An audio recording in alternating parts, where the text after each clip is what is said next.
Hiya, Jack. How's it going, mate? Hi, John. Yeah, well, thank you.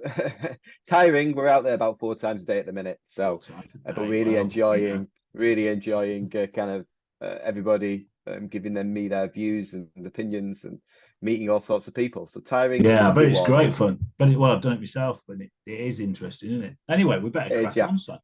So, indeed. what is your stance on the water companies and other corporations abusing public trust?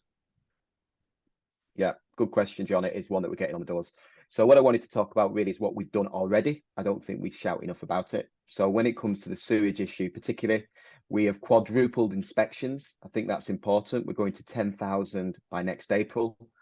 Now, why is that important? Because when we identify and target where this is happening, then we can identify criminal behavior and make sure prosecutions happen. And I think we should be pretty clear that some of this behavior is bordering on the criminal. And the second point on that line is that since 2015, we've actually made 48 prosecutions on the sewage, right? And that includes a £90 million fine to Southern Water. Now, what the implications? Obviously, that's financial for them. But when a water company is prosecuted, it means that executive bonuses are banned. And I think fundamentally, the way we try to get at this is by prosecuting properly and then making sure people are not remunerated. The other point I'd make, the third point is we've made some progress with the farmers. A lot of the stuff that's in our rivers is actually fertilizer, and using some of changing some of the laws post Brexit in the new Agricultural Act. We've started to incentivize farmers to kind of prevent that fertilizer runoff.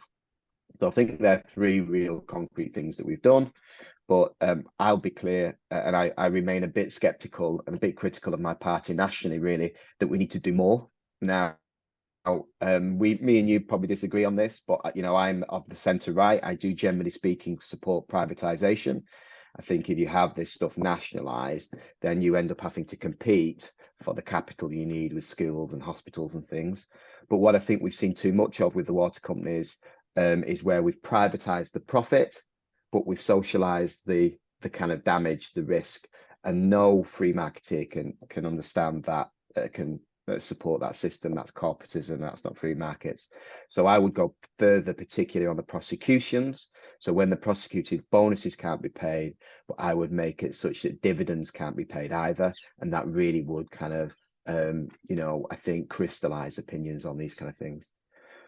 Just talking on the local, John. So this week I was over in Eaton Wick. Some Tilston Close residents took me to see the back of their garden. So they're on the far kind of west hand side of Eaton Wick, right on the back of Dorney Common, and they've got effectively flooding in their garden. And this is stuff which is coming from the Dorney Common Thames Valley sewage plant, and you've got the same thing on the path to Asda out the north of Eaton Wick.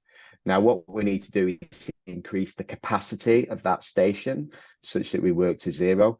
And we also need to get the piping sorted to the Thames, because at the moment that sewage is effectively going into the common and into the to the ditch to the south, and then the sewage actually is actually making the weeds grow and getting stuck there. So we've got a plan to put 56 billion of capital over 25 years into sewage capacity, and hopefully that means places like Eaton we won't experience this as much in the future. And it'd be my job to make sure we're fighting for that investment locally, so that the village of Eaton Wick in Nice one. particular, and that's where it's worse, is protected.